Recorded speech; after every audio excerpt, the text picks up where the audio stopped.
Selamat sore sahabat Piki daerah Semeru Yogyakarta. Shalom. Shalom. Bersama dengan saya Timotius Aprianto selaku sekretaris Piki daerah Semeru Yogyakarta. Sore hari ini kita diberkati Tuhan dan merasa sangat beruntung sekali bersama dengan Ketua Piki selama 25 tahun, Mas Bambang Praswanto, sejak 1997 sampai 2022. Pada sore hari ini kita akan membahas sebuah tema yang sangat menarik sekali, yaitu berjuang dalam senyap. Kita sapa dulu Mas Bambang Praswanto. Selamat sore Mas Bambang. Selamat sore, shalom. Shalom. Caritas Veritas. Ya, itu saya kira sebuah semangat dan juga slogan Piki dari Semeru Yogyakarta. Mas Bambang, ini kita ngobrol-ngobrol santai di kanal Piki dari Semeru Yogyakarta. Ya. Saya juga harus sebutkan difasilitasi oleh rekan saya Mas Sartono dari Popri 1. Kita cukup terberkati dan merasa hari ini hari yang sangat baik bagi kita untuk kita bisa berbincang-bincang tentang sebuah memoir yang berjudul Berjuang Dalam Senyap.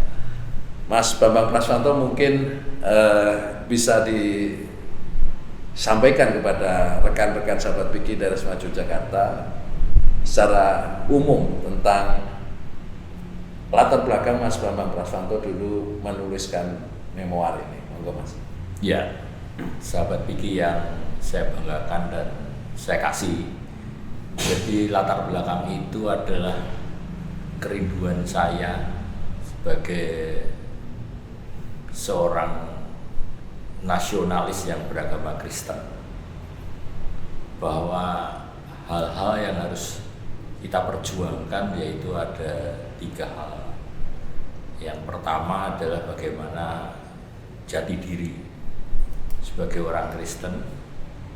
Yang kedua adalah bagaimana kepemimpinan Kristen atau pada umumnya kepemimpinan nasionalis juga. Yang ketiga adalah masalah bagaimana kita membentuk kader-kader pejuang sebagai pelanjut cita-cita ke depan. Saya kira itu menjadi suatu impian saya, bagaimana bangsa ini bisa maju dan juga orang-orang Kristen bisa berperanan dengan baik. Itu saya kira yang penting sebagai komitmen saya. Terima kasih Mas Bambang. Ini spill sedikit supaya sahabat Piki dari Semeru Yogyakarta ini juga nanti ada 3 hal yang penting untuk menjadi pilar dalam memoir Berjuang Dalam Senyap ini, seperti disampaikan oleh Mas Bambang Praswanto tadi. Saya mohon izin manggilnya Mas Bambang Praswanto Kita akan lebih akrab. Sudah panggil Mas Saat. Para sahabat Piki, izinkan saya untuk sedikit spill ya, kalau bahasa anak muda sekarang. Kita akan coba menyampaikan beberapa catatan daftar riwayat hidup rekan kita senior Piki dari Semeru Yogyakarta, dan saya kira juga tokoh nasional yang tadi disampaikan bahwa seorang pejuang nasionalis Mas Bambang Praswanto. Lengkapnya Mas Bambang Praswanto Hasto Pranowo ya.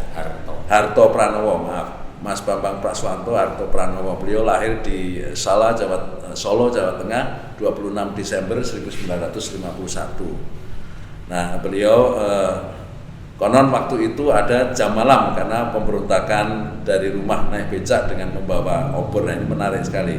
Dalam memoir dituliskan detail tentang riwayat hidup Mas Bambang Praswanto.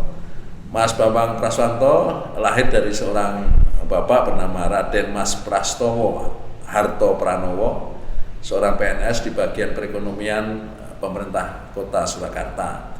Lalu ibu Raden Nganten Maria Magdalena Sri Hartiwi Harto Pranowo, dan nama eyang dari pihak bapak Raden Ngabei Purwo Hartoko. Kemudian nama eyang dari ibu Raden Ngabei Dulkasih Lebdo Pranoto. Rupanya Mas Bambang ini darah biru juga Mas Bambang. Iya. Ya. Lalu kemudian nama orang tua istri Surati Subanu MA, dosen Universitas Kristen Satyawacana. Jadi saya kira sahabat Piki dari Semeru Yogyakarta kita beruntung punya senior Piki yang beliau juga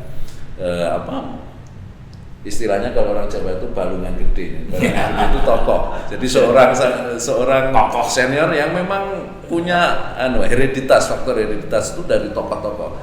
Istri beliau punya orang tua tokoh di Universitas Kristen Satya Wacana. Orang tua beliau juga seorang kelas menengah yang menjadi pegawai di pemerintah kota Surakarta. Lalu nama putra beliau Angelika Diah Sekartaji, seorang peneliti PSPR di PSPPR UGM. Kemudian nama menantu Robertus Adi Nugroho, seorang dosen Universitas Sanata Dharma. Memiliki cucu 2 ya Mas. Ya. Satu Andreas Lintang Mahardika, usia 6 tahun, dan Elizabeth Aras Kinandari, umur 2 tahun. Kemudian riwayat organisasi, saya kira kalau membacakan riwayat organisasinya ini panjang sekali. Jadi mungkin bisa 10 menit saya membacakan riwayat hidup lengkap Mas Bambang Praswanto ini. Yang jelas beliau seorang aktivis, anggota sangat aktif sekali GMNI, Gerakan Mahasiswa Nasional Indonesia, Komisariat Fakultas Biologi UGM, dimulai 1970. Sejak tahun 70 sudah menjadi anggota aktif di GMNI dan sampai saat ini pun menjadi Dewan Kehormatan ya di senior di GMNI. Persatuan Alumni. Persatuan Alumni GMNI.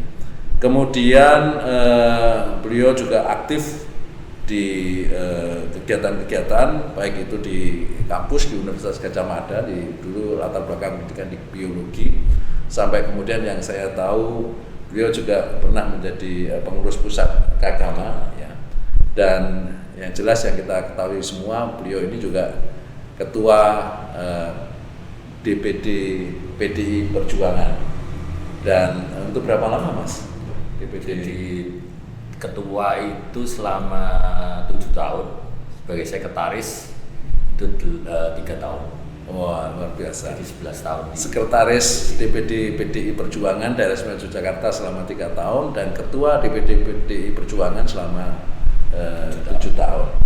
Dan yang hebat lagi tentunya sahabat Piki sudah menjadi ketua DPD Piki daerah Istimewa Yogyakarta selama 25 tahun. Luar biasa, ini seperempat abad sendiri menjadi ketua Piki. Mas Bambang, kita mau bincang-bincang langsung tentang memoir berjuang dalam senyap ini. Yang paling penting selain tadi kristalisasi, ada 3 nilai-nilai pokok yang ingin disampaikan Mas Bambang sebagai concern Mas Bambang ke depan. Bagaimana sih sebetulnya nilai-nilai berjuang dalam senyap ini dalam konteks penulisan buku saat itu? Saat itu ditulis akan diterbitkan menjelang 50 tahun sebagai aktivis ya Mas ya. Iya.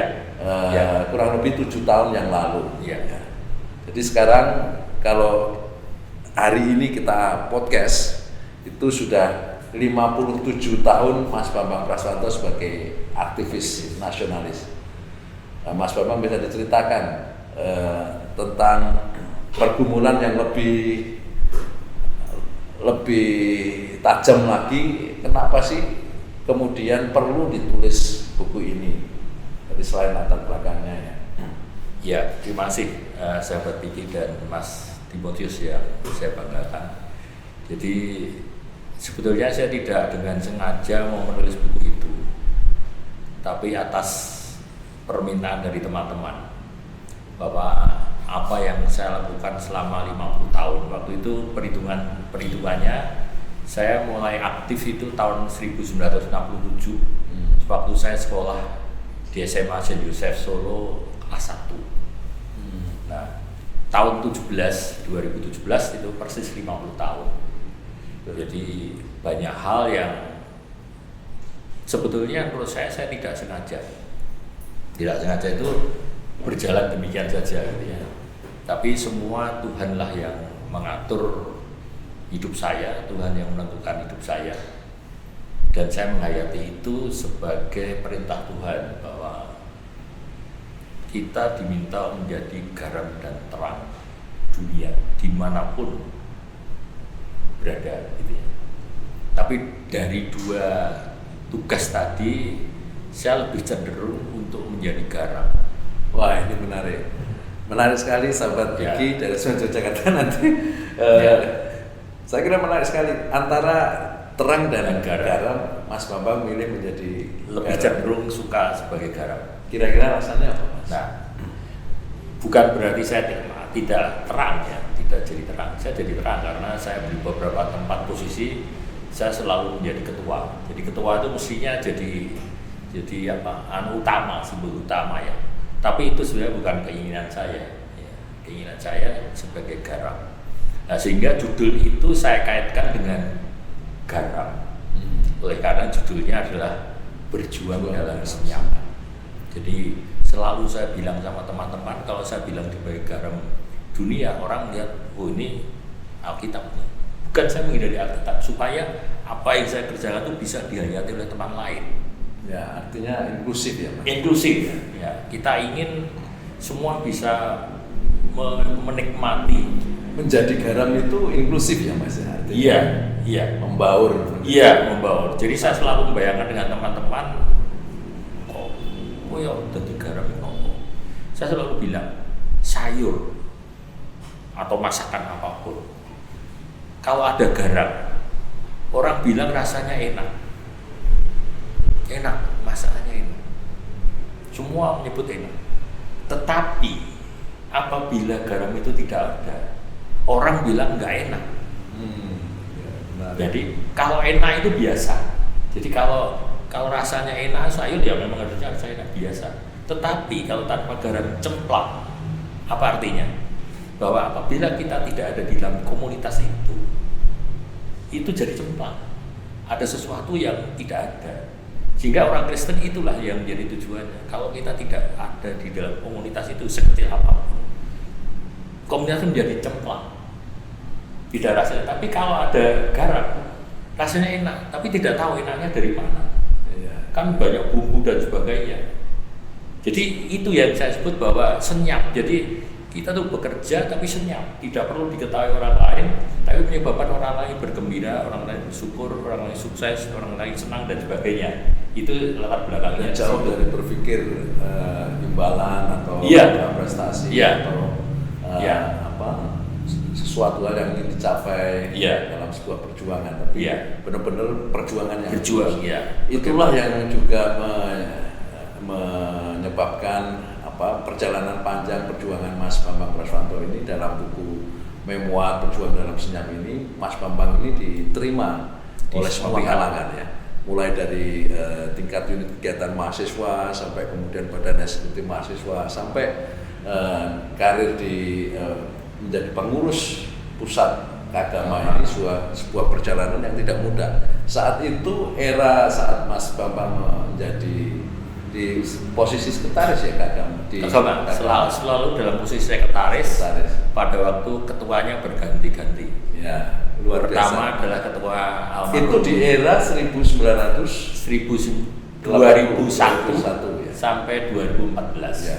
Jadi 2001 sampai 2014. Nah, ini kita tahu bahwa di era itu tidak mudah seorang Kristiani menjadi pengurus pusat, menjadi pengurus pusat di keagamaan ya, karena kita tahu ya mungkin eksklusivitas dari beberapa tokoh-tokoh, tapi beda dengan Mas Bambang Praswanto ini bisa diterima bahkan di keagamaan ya. Ini saya kira menjadi sesuatu hal yang membanggakan kita, Mas, dan diaktualisasikan dalam berorganisasi di keagamaan pun. Nilai-nilai aktualisasi dari apa yang disampaikan Mas Bambang ini jelas sekali juga diakui oleh para pengurus dan aktivis di keagamaan. Mungkin bisa diceritakan sedikit, Mas, perjalanan organisasi Mas Bambang di keagamaan. Ya, sebelum di keagamaan sebenarnya saya aktif tadi sudah diceritakan sejak tahun 70 saya ada di organisasi GMNI ya. Walaupun saya orang Kristiani, tapi kenapa saya memilih jadi GMNI? Ya sejak awal saya katakan bahwa GMNI itu kan organisasi yang umum. Semua ada, semua agama ada, semua tingkatan suku ada dan sebagainya. Saya ingin mencoba di situ, kira-kira saya bisa nggak ikut? Ternyata bisa, jadi percaya. Yang terakhir saya menjadi di UGM itu menjadi ketua Majelis Mahasiswa UGM, itu lembaga legislatif tertinggi UGM selama tahun 1974 sampai 1976. Bahkan sebelum saya lulus tahun 77 saya diminta untuk menjadi ketua orientasi studi mahasiswa atau dulu OSMA. Saya waktu udah bilang, waduh saya udah mau lulus, udah mau skripsi. Enggak, ini Anda harus, ya tadi, Anda harus membuat kader-kader yang sesuai dengan ini. Sehingga saya jadi ketua. Saat itu NKKBKK belum. Justru setelah saya, baru muncul. Saya 77 ketua OSMA, normalisasi lulus, akhir 77, NKK 78.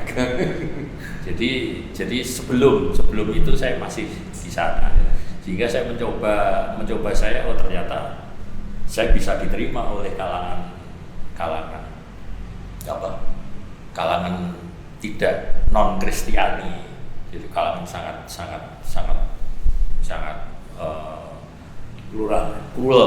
Ya.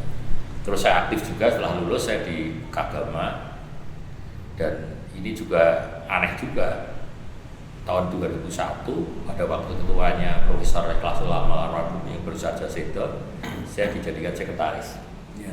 Selama 4 tahun sampai 2005. Tidak ada pertentangan dalam pemilihan. Tidak ada. Posisi Mas Bambang sebagai sekretaris. Dan saya juga herannya waktu itu Prof Amal, yang kalau saya lihat sejarahnya beliau sangat tokoh Muslim yang sangat fanatik ya, kalau saya bilang. Ya. Itu bisa menerima saya, Ya. Dan beliau tahu bahwa saya adalah dosen UKDW, waktu itu saya masih dosen UKDW. Oke, 2005 selesai, ada musyawarah lagi, ketuanya terpilih Pak Joko Kirmanto. 2005 sampai 2009 saya masih jadi sekretaris. Juga munas lagi 2009 di Jogja, ketuanya terpilih Sri Sultan Hamengkubuwono X. Saya dijadikan sekretaris juga oleh beliau, sehingga beliau menuliskan di dalam buku itu bagaimana figur saya sebagai seorang sekretaris yang beliau mengakui bahwa itu figur sentral walaupun hanya sekretaris, karena semua harus mengorganisir kegiatan agama. Beliau sebagai ketua umum, dia hanya Pak Bambang ini gini gimana itu saya mengatur, sehingga beliau sangat memahami tugas saya sebagai sekretaris yang sangat penting dan sangat sentral di dalam organisasi, walaupun selalu yang diketahui adalah di ketua, tapi di balik ketua ini didukung oleh sekretaris yang kuat. Nah, itu yang saya sebut juga berjuang dalam senyap dari garam tadi ya, gitu ya. Gitu. Berarti ada perjuangan Mas Bambang Praswanto ini selama periode menjadi pengurus GMNI, yang itu juga organisasi yang plural, sekitar tahun 70-an sampai 77 ya, 77 kemudian beliau lulus, dan 78 ada NKKBKK. Lalu dilanjutkan perjuangan berikutnya itu aktif dalam Kagama. Ya, Kagama pun diterima oleh semua kalangan, karena prinsip Mas Bambang tadi lebih baik menjadi garam daripada menjadi terang dan ajur-ajir kalau istilahnya. Sampai mengalami 3 periode ketua Kagama. Ikhlasul Amal, kemudian Pak Joko Kirmanto, dan dengan Saudara Sri Sultan Hamengkubuwono X. Ya.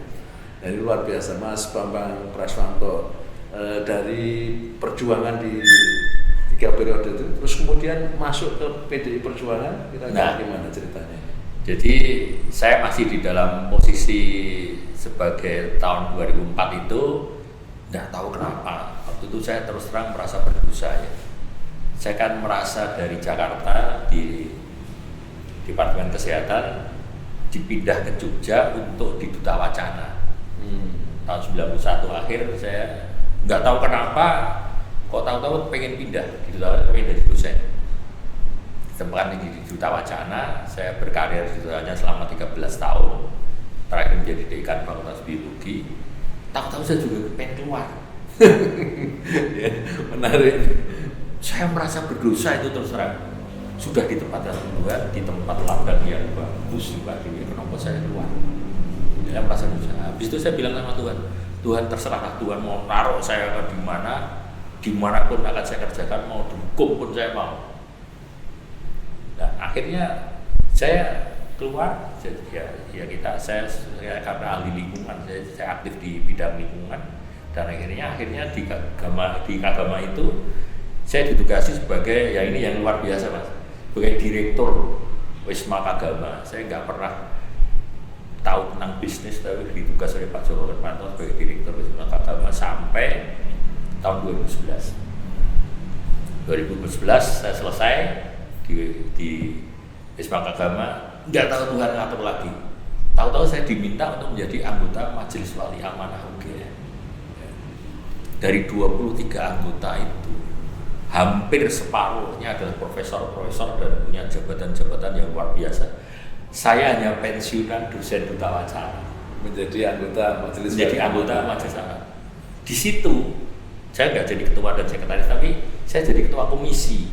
Di situ ada 3 komisi masalah kebijakan itu Profesor Herdianto, kedokteran, komisi masalah aturan perundang-undangan Profesor Suparyati dari kedokteran. Ketua komisi 3 itu saya. Wah, luar biasa. Saya bukan profesor, bukan dosen UGM, hanya pensiunan dosen duta wacana. Sangat menarik Mas Bambang Praswanto. Namun kita jeda dulu, sahabat Piki dari Resma Yogyakarta. Kita nanti akan lanjutkan dengan sejarah perjuangan Mas Bambang Praswanto berjuang dalam senyap.